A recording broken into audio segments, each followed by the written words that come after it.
नमस्कार फ्रेंड्स मु शक्ति आपण देखुंती नरसिंहा क्रिएशंस पेजेंट। तो फ्रेंड्स आज वीडियो रे वर्तमान बड़ मुख्य खबर उपर नजर पकाइबा जहाँकि आपण माने समस्ते जानि रखिबा निहाती दरकार। तेबे कोन रही आज वीडियो रे वर्तमान बड़ मुख्य खबर आपण माने जानिबा पई वीडियो को शेष पर्यंत देखंतु जहाँद्वारा कि आपण माने डिटेल्स इंफॉर्मेशन पाई परिबे। एवं फ्रेंड्स ता पूर्व ए वीडियो गोटे लाइक करंतु जदि पारुछंती आपनकर सांग साथी मानकु वीडियो को शेयर करनतु।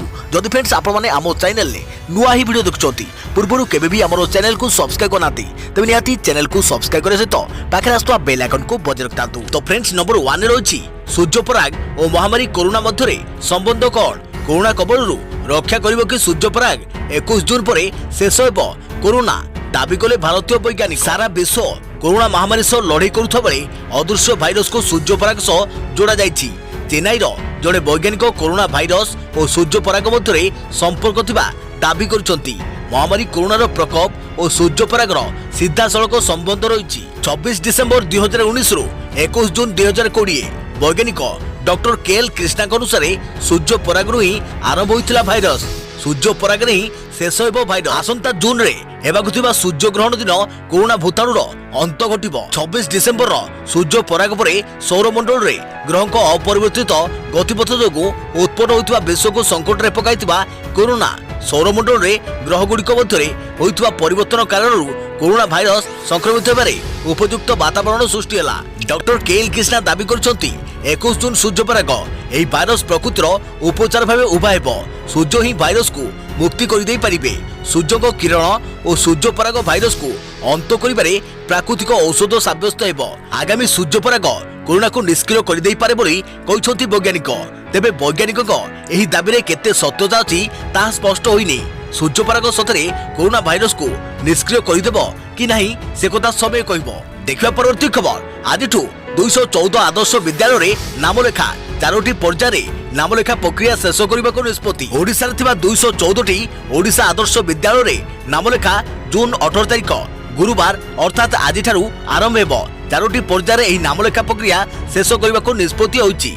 षष्ठ श्रेणी रे नामलेखा हेबाकु थिबा बेले सप्तम अष्टम और नवम श्रेणी पई लैटरल एंट्री माध्यम रे नामलेखा करा जिवो। नामलेखा लागि पूर्व अनुष्ठित होइतबा प्रवेशिका परीक्षार उत्तर खाता गुड़िक मूल्यांकन इतिमध्य शेष होईछि। मेधावी तालिका और अपेक्षारत जहाँकि वेटिंग लिस्ट छात्र छात्री तालिका जिलापाल और ओडिशा आदर्श विद्यालय संगठन चेयरमैन द्वारा जिला स्तर में अनुमोदित हो सारी ओडिशा आदर्श विद्यालय संगठन राज्य प्रकल्प निर्देशक लिंगराज पंडा सूचना देइछंती। मेधावी तालिका अनुसार और लैटरल एंट्री छात्र छात्री नामलेखा जून 18 रु 27 तारिख मध्य अनुष्ठित हेबो। अपेक्षारत छात्र छात्री नामलेखा जून 29 रु जुलाई 4 मध्य करा जिवो। विद्यालय और गणशिक्षा विभाग निष्पत्ति अनुसार जुलाई 15 सुधा नामलेखा शेष हेबो। सकाळ 7टा रु 9:30 मध्य नामलेखा अनुष्ठित हेबो। जदि आवश्यक पड़े विद्यालय अध्यक्ष माने 2टी अलग अलग हल नामलेखा प्रक्रिया करें। गत 11 तारिख में विद्यालय और गणशिक्षा विभाग पक्षर जारी होता एसओपी जहाँकि स्टैंडर्ड ऑपरेटिंग प्रोसीजर माध्यम नामलेखा करने को श्री पंडा आज समस्त 214टी ओडिशा आदर्श विद्यालय अध्यक्ष को निर्देश देइछंती। देखिबा परवर्ती खबर भारत में गोटे दिन में सर्वाधिक कोरोना आक्रांत चिन्हट। गत 24 घंटे 12,881 पॉजिटिव चिन्हट। 334 मृत। देश में 3,66,000 टपिला संक्रमित संख्या। देश में गोटे दिन में सर्वाधिक कोरोना आक्रांत चिन्हट होती। गत 24 घंटे 12,881 जन नुआ आक्रांत चिन्हट। 334 जन मृत। देश में एवं मोट आक्रांत संख्या 3,67,000 पाखापाखि पहुंची।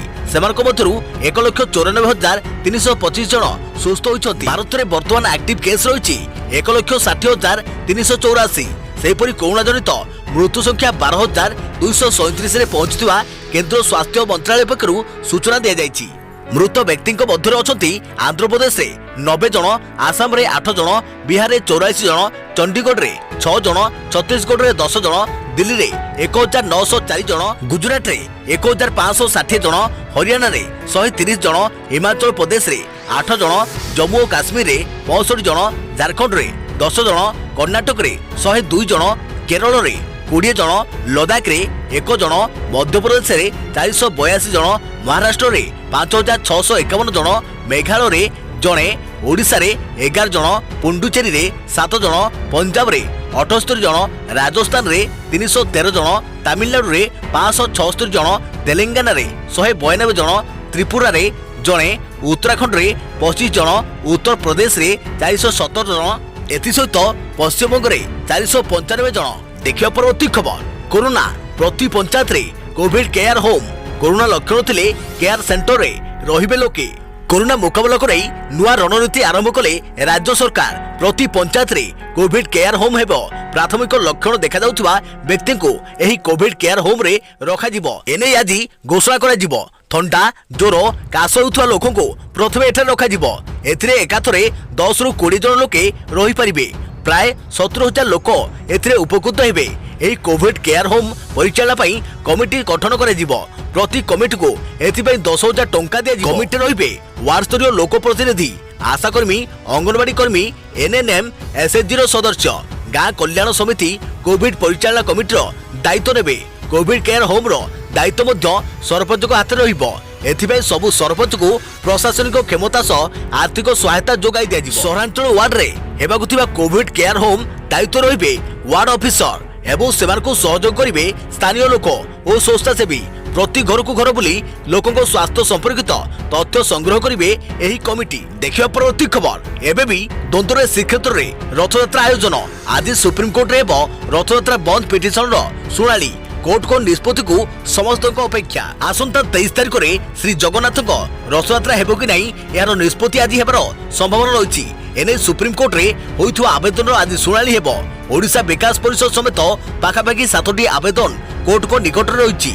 सुप्रीम कोर्ट रो प्रधान विचारपति justice S A Bobde, justice S A Bopanna और जस्टिस ऋषिकेश राय को 3 जणिया खंडपीठ वीडियो कॉन्फ्रेंसिंग जरिया रे एही सुनाली करिवे। ओडिशा विकास परिषद पक्षरु दाखल होइतिबा रिट पिटिशन सह अन्य 2टी पिटिशन मध्य मिलित भावे सुनाली हेबार संभावना रही। पूर्वरु सपक्षवादी और विपक्षवादी रथयात्रा आयोजन को नहीं ओडिशा हाईकोर्ट राय सुनाई सारिथिबारु सुप्रीम कोर्ट की अभिमुख्य ग्रहण करुछंती ताहा उपरे समस्त नजर रही। पूर्व केंद्र सरकार राज्य सरकार रथयात्रा निष्पत्ति छाड़ी सारी। एपरिक हाईकोर्ट निज राय कहते स्थिति देखि राज्य सरकार रथयात्रा निष्पत्ति नहीं पारिबे। देखिए परवर्ती खबर, डिस्कवरी प्रसारित हेबो फनी मुकाबला कहानी। 2019 मसीह मे मास 3 तारिख दिन उपकूल ओडिशा रे तांडव रचिथिला बात्या फनी। यार प्रभाव में उपकूल ओडिशार केतेक जिला सह पुरी, खोर्धा और कटक आदि जिले में सबकिछि हो जाइथिला ध्वस्त विध्वस्त।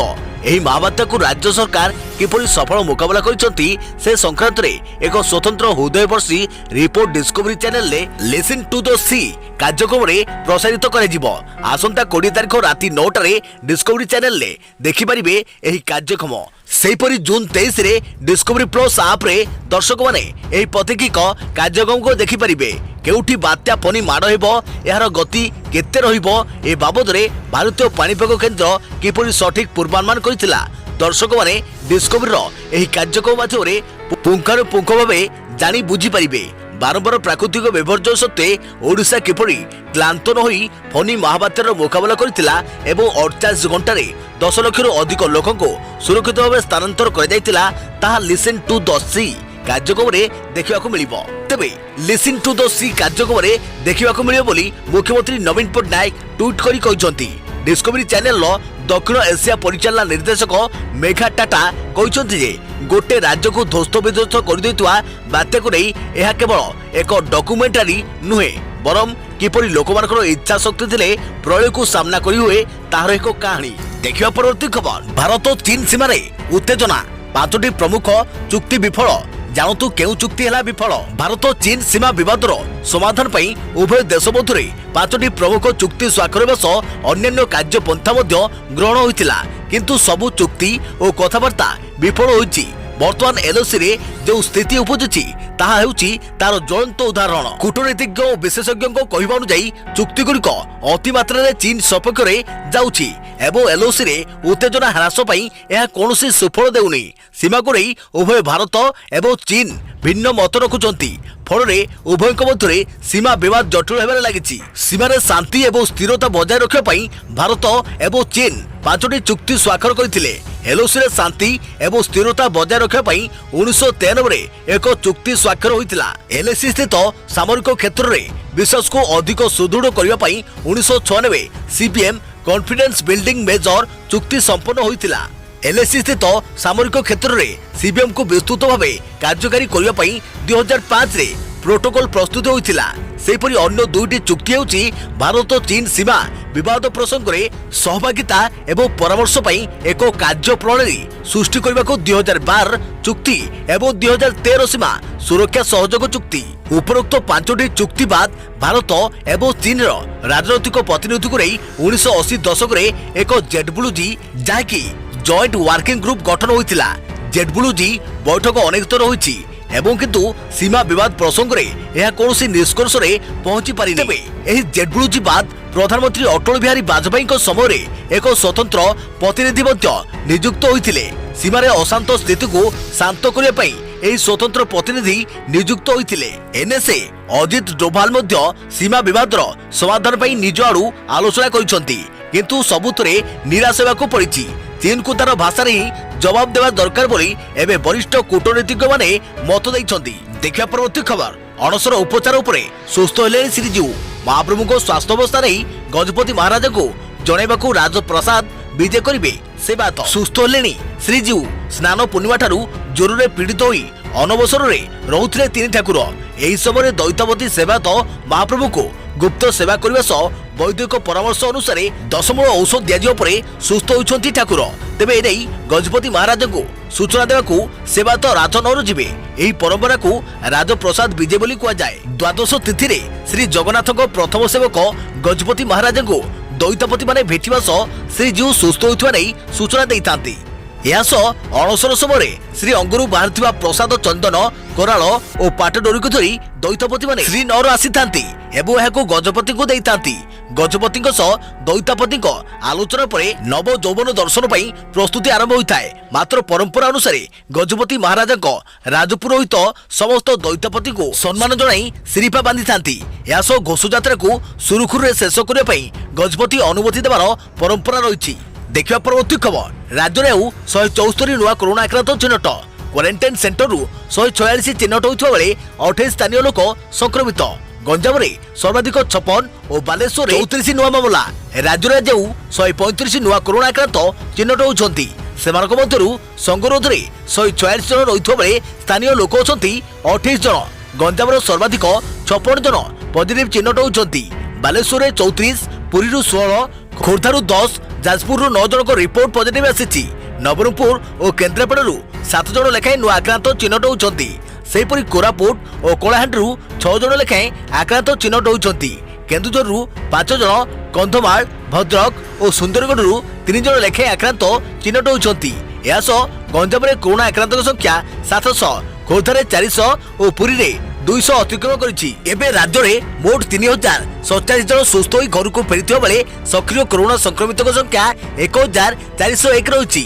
अपरपक्षे 11 जन कोरोना संक्रमित मृत्यु घटी। कोरोना व्यतीत अन्य रोग में 3 पीड़ितांकर भी मृत्यु घटी बोली राज्य स्वास्थ्य और परिवार कल्याण विभाग पक्षरु सूचना दिया जाइछि। देखिबा परवर्ती खबर साखी गोपाल को फोटो भाइराल। मंदिर प्रशासन पक्षरु थाना रे अभियोग। पुरी जिला साखी गोपाल रे अवस्थित श्री साखी गोपाल और Shri Radha photo social media रे भाइराल होइछि। श्रीक्षेत्र इतिहास नामक एक फेसबुक साइट रे गत 15 तारिख रे मंदिर गर्भगृह रत्न सिंहासन सहित ठाकुर को फोटो संपूर्ण प्रकाश पाइथिबा देखा जाइछि। एही घटना को नहीं सेवायतों ठारू प्रशासन और स्थानीय श्रद्धालु मानक मध्य नाना प्रतिक्रिया प्रकाश पाइछि। सत्यवादी गोपीनाथ देव मंदिर प्रशासन पक्षरु बुधवार सत्यवादी थाना रे अभियोग कराଯାଇଛି बोली अतिरिक्त मंदिर कार्यनिर्वाही अधिकारी कैलाश चंद्र मिश्र सूचना दैछंती। परंपरा और सुरक्षा दृष्टि साखी गोपाल मंदिर भितरे फोटो उठाइबाकू बारण कराଯାଇଛି। एथिपाई सिंहद्वार रे एक सूचना फलक रखा जाइछि। सिंहद्वार गर्भगृह मध्य मंदिर प्रशासन पक्षरु कर्मचारी उपस्थित रही बेले एमानक दृष्टि आढ़ुआल रे मंदिर भितर को କ୍ୟାମେରା କିମ୍ବା ସ୍ମାର୍ଟଫୋନ ନେଇ କେହି ଫଟୋ ଉଠାଇ ଭାଇରାଲ କରିଥିବା କୁହାଯାଉଥିଲେ ମଧ୍ୟ ଏଥିରେ ସମ୍ପୃକ୍ତ ବ୍ୟକ୍ତିଙ୍କୁ ଚିହ୍ନଟ କରାଯାଇ ନାହିଁ। କରୋନା କଟକଣା ପାଇଁ ମନ୍ଦିର ଭିତରକୁ ସାଧାରଣ ଭକ୍ତମାନଙ୍କ ପ୍ରବେଶ ବାରଣ ରହିଛି ଏବଂ ସିସିଟିଭି କ୍ୟାମେରା ଲଗାଯାଇଛି। ସବୁ ଦିଗରୁ ତଦନ୍ତ କରିବା ପରେ ସମ୍ପୃକ୍ତ ବ୍ୟକ୍ତିଙ୍କ ବିରୁଦ୍ଧରେ କାର୍ଯ୍ୟାନୁଷ୍ଠାନ ଗ୍ରହଣ କରାଯିବ ବୋଲି ମନ୍ଦିର କାର୍ଯ୍ୟନିର୍ବାହୀ ଅଧିକାରୀ ବିନୋଦ କୁମାର ସ୍ୱାଇଁ କହିଛନ୍ତି। ସେବାୟତ ସଂଘ କର୍ମକର୍ତ୍ତା ଶ୍ୟାମସୁନ୍ଦର ମହାପାତ୍ର ଘଟଣାର ଦୃଢ଼ ନିନ୍ଦା କରିବା ସହିତ କାର୍ଯ୍ୟାନୁଷ୍ଠାନ ଦାବି କରିଛନ୍ତି। ତେବେ କରୋନା ସମୟରେ ଠାକୁରଙ୍କ ଦର୍ଶନରୁ ବଞ୍ଚିତ ଶ୍ରଦ୍ଧାଳୁମାନେ ଏହି ଦିବ୍ୟ ଦର୍ଶନ ପାଇବା ପରେ ନିଜକୁ ଭାଗ୍ୟବାନ ମନେ କରିଥିବା ସୋସିଆଲ ମିଡିଆରେ ନିଜର ଭାବନା ବ୍ୟକ୍ତ କରିଥିବା ଦେଖାଯାଇଛି। ଦେଖିବା ପରବର୍ତ୍ତୀ ଖବର। ଜୁନ୍ 20ରୁ ଗରିବ କଲ୍ୟାଣ ରୋଜଗାର ଅଭିଯାନ। ଆସନ୍ତା ଜୁନ୍ 20ରେ ପ୍ରଧାନମନ୍ତ୍ରୀ ନରେନ୍ଦ୍ର ମୋଦି ଗରିବ କଲ୍ୟାଣ ରୋଜଗାର ଅଭିଯାନକୁ ଶୁଭାରମ୍ଭ କରିବେ। ବିହାରରୁ ଏହି ଯୋଜନା ଶୁଭାରମ୍ଭ 6ଟି ରାଜ୍ୟରେ ଗ୍ରାମୀଣ ଭାରତରେ କର୍ମ ନିଯୁକ୍ତି ଯୋଗାଇ ଦେବା ଲକ୍ଷ୍ୟରେ ଆରମ୍ଭ ହେବ ଏହି ଅଭିଯାନ। 125 ଦିନର ଏହି ଅଭିଯାନ ମିଶନ ମୋଡରେ କାର୍ଯ୍ୟକାରୀ ହେବ। 25ଟି ବିଭିନ୍ନ କ୍ଷେତ୍ରରେ ଦେଶାନ୍ତରୀ ଶ୍ରମିକଙ୍କୁ କାମଧନ୍ଦା ଯୋଗାଇ ଦିଆଯିବ। ସେହିପରି ଗ୍ରାମାଞ୍ଚଳରେ ଭିତ୍ତିଭୂମିର ବିକାଶ ଉପରେ ମଧ୍ୟ ଗୁରୁତ୍ୱ ଦିଆଯିବ। ଜୁନ୍ 20 ପୂର୍ବାହ୍ନ 11ଟାରେ ভিডিও কনফারেন্সিং জরিয়ারে মোদি এই অভিযানর শুভারম্ভ করিবে। এই অবসরে বিহার মুখ্যমন্ত্রী নীতিশ কুমার ও উপমুখ্যমন্ত্রী সুনীল মোদি উপস্থিত রহিবে।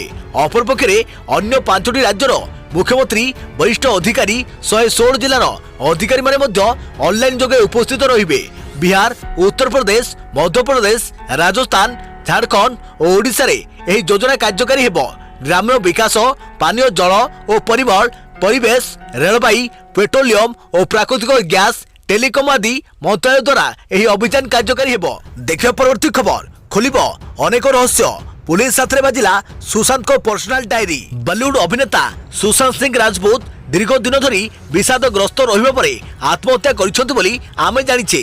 तांको विषादग्रस्त रहिबा पत्र अनेक गुड़िए कारण अनुमान कर जाउथिले मध्य वास्तव कथाटी एबे भी अचपा। मात्र खबर मिलिछि जे पुलिस साथरे सुशांतकर 5टी डायरी पड़िछि, जहाको आधार करी सुशांत को जीवन अनेक अजଣା कथा को लोकलोचन को अणा जाई पारे। एही डायरी को माध्यम करी सुशांत को आत्महत्या पछर कारण खोजुछि पुलिस। केवल सेतिक नुहे, पुलिस सुशांत को प्रेमिका रिया चक्रवर्ती को भी पचरचरा करियो बोली जणा पड़िछि। सुशांत को विषय रे अधिकरु अधिक तथ्य हासिल करिया पई पूर्वरु पुलिस सुशांत को कास्टिंग निर्देशक मुकेश छाबड़ा को मुंबई रो बांद्रा पुलिस स्टेशन को डकाइथिला।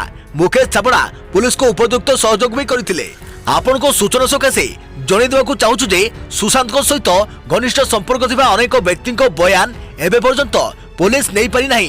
कारण सुशांत को सह भल परिचय थिबा अधिकांश लोक एबे भी मुंबई बाहर अछंती। उल्लेखयोग्य दीर्घ दिन धरी विषादग्रस्त रहिबा परे शेष रविवार मुंबई रो बांद्रा स्थित तांको बासभवन रे फांसी लगाई आत्महत्या करथिले सुशांत। तांको आत्महत्या पछर कारण खोजिबा पई पुलिस तदंत चलाइछि। देखिबा परवर्ती खबर। शौचालय रे बितिला प्रवासी श्रमिक को 7 दिनिया होम क्वारंटाइन समय। तमिलनाडु फेरंता जड़े प्रवासी युवक इंस्टीट्यूशनल क्वारंटाइन गुहारी प्रत्याख्यान कर जिलार नुआगांव ब्लॉक रो जामुगांव ग्राम में शौचालय से 7 दिनिया होम क्वारंटाइन रही। सूचना अनुसार 28 वर्षीय मानस पत्र नामक जड़े व्यक्ति तमिलनाडु एक कंपनी काम करते।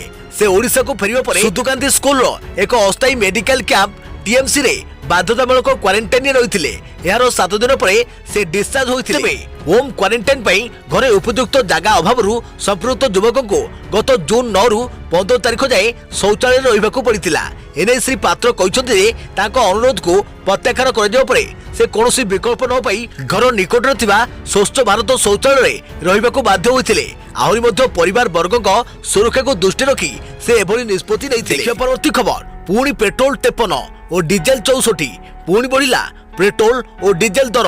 आज पेट्रोल लिटर पिछा 53 पैसा और डीजेल 64 पैसा वृद्धि पाई। एही क्रम में आज राजधानी दिल्ली रे पेट्रोल मूल्य लिटर पिछा 77 टंका 81 पैसा को वृद्धि पाई। सेहीपरि दिल्ली रे 1 लिटर डीजेल मूल्य 76 टंका 83 पैसा को वृद्धि पाई। तेबे चीन समेत केतेक देश में लॉकडाउन नियम कोहलवा कारण तेल चाहिदा बढ़ी जाइछि। एथिजोगु अंतर्जातीय बाजार में अशोधित तेल बढ़िबार लागिछि। एबे अशोधित तेल दर ब्यारेल पिछा पाखापाखि $40 रही। डॉलर तुलन में टंका मध्य दुर्बल होई 75 ऊपर रही। देखिया परवर्ती खबर। चेताइला गुइंदा संस्था मोबाइल आप जरिया भारतीय व्यक्तिगत सूचना जाउछि चीन। भारत ठारू अमेरिका भली देश गुप्तचर एजेंसी माने लोकमान को चीन रो आप विषय पर्यायक्रमे चेतावनी दे आछंती।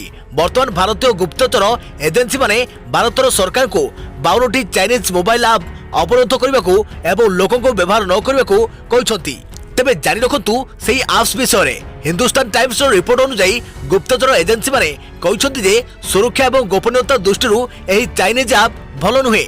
ଏହି ଆପ୍ ମାଧ୍ୟମରେ ଭାରତୀୟ ମୋବାଇଲ ବ୍ୟବହାରକାରୀଙ୍କ ବ୍ୟକ୍ତିଗତ ସୂଚନା ଚୀନର ସର୍ଭରକୁ ଯାଉଛି। ଏଜେନ୍ସି ଗୁଡ଼ିକ ସରକାରଙ୍କୁ ପଠାଇଥିବା ଆପ୍ ଗୁଡ଼ିକର ତାଲିକାରେ video conferencing app, Zoom, short video app, TikTok, UC browser, Xender, SHAREit ଏବଂ କ୍ଲିନ୍ ମାଷ୍ଟର ଭଳି ନାମ ରହିଛି। ସରକାରୀ ବରିଷ୍ଠ ଅଧିକାରୀ କହିଛନ୍ତି ଯେ ଗୁପ୍ତଚର ଏଜେନ୍ସି ଗୁଡ଼ିକର ସୁପାରିଶକୁ ଜାତୀୟ ସୁରକ୍ଷା ପରିଷଦ ସଚିବାଳୟର ସମର୍ଥନ କରିଛି। ସରକାରଙ୍କୁ ପଠାଇଥିବା ଚିଠିରେ କୁହାଯାଇଛି ଯେ ଏହି ଆପ୍ ଗୁଡ଼ିକ ଭାରତର ସୁରକ୍ଷା ପାଇଁ କ୍ଷତିକାରକ ହୋଇପାରେ।